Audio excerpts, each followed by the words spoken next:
दोस्तों, अब हम बात करने वाले हैं परीक्षा की। आज पेपर बहुत नज़दीक आ चुका है और सभी बच्चे जी तोड़ लगा के मन लगा के पढ़ाई कर रहे हैं और उनको कहीं ना कहीं डर बना हुआ है कि हमारा परसेंटेज कम हो जाए। और डर क्यों ना बने, डर इसलिए बन गया है ना कि एक पढ़ रहा है तो दूसरा भूल रहा है और दूसरा पढ़ रहा है तो तीसरा भूल रहा है और वो पढ़ते जा रहे लग रहा है कि सिलेबस हमारा कंप्लीट नहीं होगा। हम पूरा सिलेबस कवर नहीं करेंगे तो कहीं ना कहीं हमारा सवाल छूट जाएगा तो कहीं ना कहीं मेरा नंबर कम हो जाएगा और नंबर कम हो जाएगा तो यही डिप्रेशन और डिप्रेस करता जा रहा है। तो दोस्तों, मैं यही कहना चाह रहा हूँ कि चिंता करने की जरूरत बिल्कुल नहीं है। जैसे पढ़ रहे हैं वैसे पढ़ाई करते रहिए। सिर्फ इतना जानिए कि जब व्यक्ति आपके मुकाबला नहीं कर पाता है तो आपके लिए हराने और पीछे करने के लिए, गिराने के लिए साजिश करता है। वो साजिशें कैसे हो सकती है छात्रों के साथ? क्योंकि शिक्षक आजकल पढ़ा तो रहे अच्छे से, पर उनकी कमियां क्या है? वो चाहते हैं कि बच्चे अच्छे नंबर लेके आए, लेकिन वो टीचर उस बच्चों को डीमोटिवेट कर देते हैं। पढ़ रहे बच्चे अच्छे स्पीड में तैयारी कर रहे हैं, उनकी लर्निंग सिस्टम ठीक है, टाइम मैनेजमेंट ठीक है, लेकिन वो कुछ ना कुछ बातें ऐसे कह दे रहे हैं कि बच्चे डिप्रेशन में आ जा रहे हैं। लगभग सभी कॉलेजों में प्रैक्टिकल शुरू हो गया है, वाइवा शुरू हो गया है और इससे भी बच्चे डिप्रेस हैं। देखिए, मैं बच्चों से यही कहना चाहूँगा, आप एक टाइम टेबल जो बना लिए हैं कि मुझे सभी सब्जेक्ट को पर डे कवर करना है, एक स्पीड से करना है और इतना करना, उससे आप करिए। तीसरे की बात सुनेंगे, किसी की बात सुनेंगे, उसने ये सिलेबस या ये चैप्टर या ये सब्जेक्ट उसने कंप्लीट कर लिया है और उसकी बातों को, अगर उसकी बातों पे आप सोचते हैं 10 मिनट भी, तो आपकी अपनी पढ़ाई का 10 मिनट नुकसान होता है। इसलिए उस 10 मिनट में आप अपनी पढ़ाई करिए। मत सोचिए कि आपसे कौन ज्यादा पढ़ा है और कौन कम है। और आप कभी ये मत देखिए कि मैंने कितना बाकी लगाया है। बस आज से आप ये तय कर लीजिए कि हमने कल जो पढ़ा था उससे कितना आगे पढ़ा है।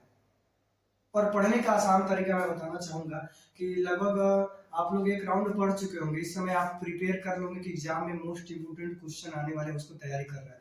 उसकी सिंपल सी फंडा मैं बता रहा हूँ, ज्यादा दिमाग लगाने की जरूरत नहीं है। एक बार इवन ऑड जानते हैं, सम विषम संख्या आप जानते हैं, इसको इस तरीके को एक बार अपनाने का प्रयास करिएगा आप। और उसके बाद आप मात्र 5 दिन इस तरीके को अपनाइए और 5वें दिन बाद अगर रिजल्ट नहीं आता तो इस तरीके को छोड़ दीजिएगा।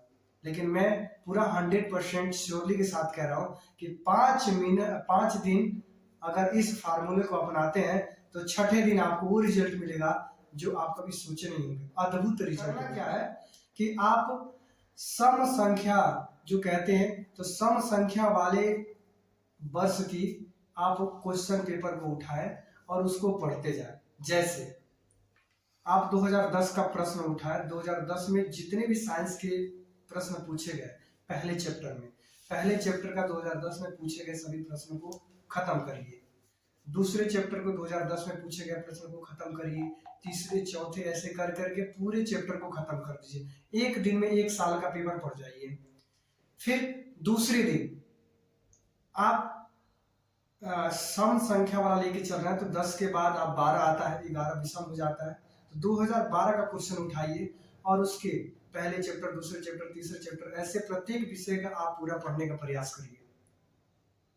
जब ईयर वाइज आप पढ़ेंगे तो आपको एक दिन, 5 दिन में आपको 5 वर्ष का पेपर पढ़ जाएंगे और उसी पेपर को देखेंगे। एक क्वेश्चन 2012 में पूछा है तो 2017 में भी मिलेगा, 2015 में भी मिलेगा।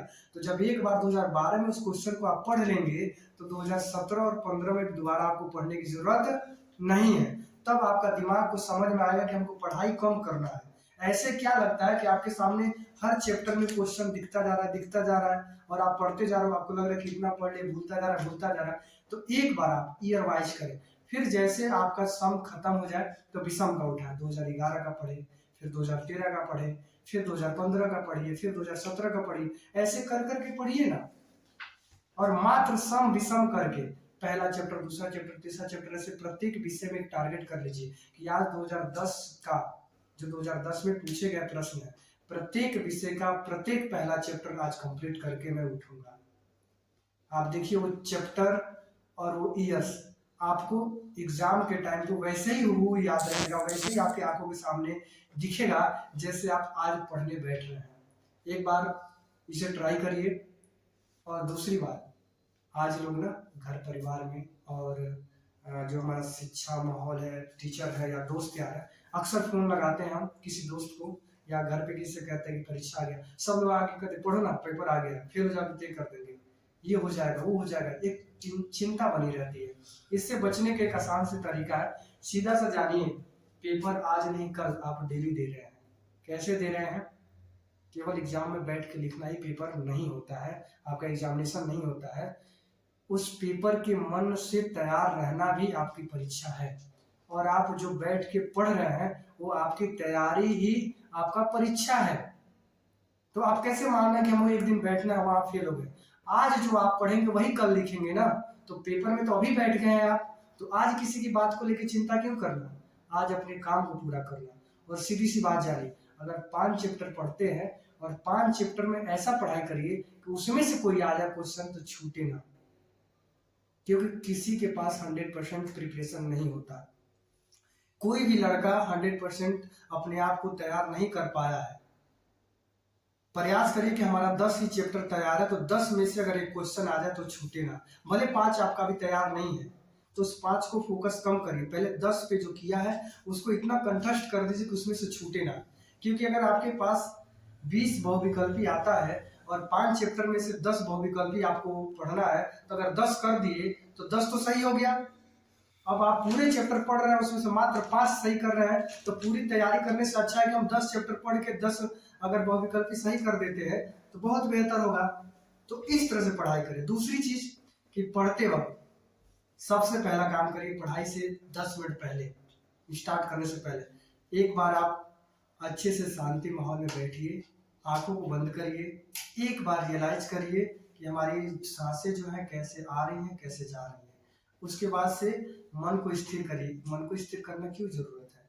क्योंकि हमारे दिमाग में एक दिन में 60,000 विचार आते हैं, और 60,000 विचार की परवाह जब होता है तो हम पढ़ाई करेंगे तो उस विचार को भी उसमें सम्मिलित करते हैं, तो वो विचार दिखेगा ही नहीं। तो एक बार मन को शांत करके पढ़ने बैठिए, विचारों को कम करिए। जितना कम करेंगे तो पढ़ाई जितना करेंगे वो चीजें आपको अस्थायी होता जाएगा। और पढ़ने के बाद से एक बार आंखें बंद करिए पुनः, और रियलाइज करिए कि पहला पेज, फर्स्ट टाइम आपने कौन सा पेज खोला, किस हेडिंग को पढ़ा, किस प्रश्न को पढ़ा, कौन सी उत्तर था, किस तरह से उसका लिखना था, कैसे कॉपी में लिखा था। अगर वो इमेज आपके माइंड में बनने लगा तो समझिए आपकी पढ़ाई 100% आप जिस उद्देश्य के लिए कर रहे हैं वो पूरा हो रहा है। इसी के साथ हम मिलते हैं अगले वीडियो में। आप इसको एक बार अपनाइए और देखिए, बेहतर अद्भुत रिजल्ट आएगा आपको मात्र 5 से 7 दिन में। जय हिंद, जय भारत।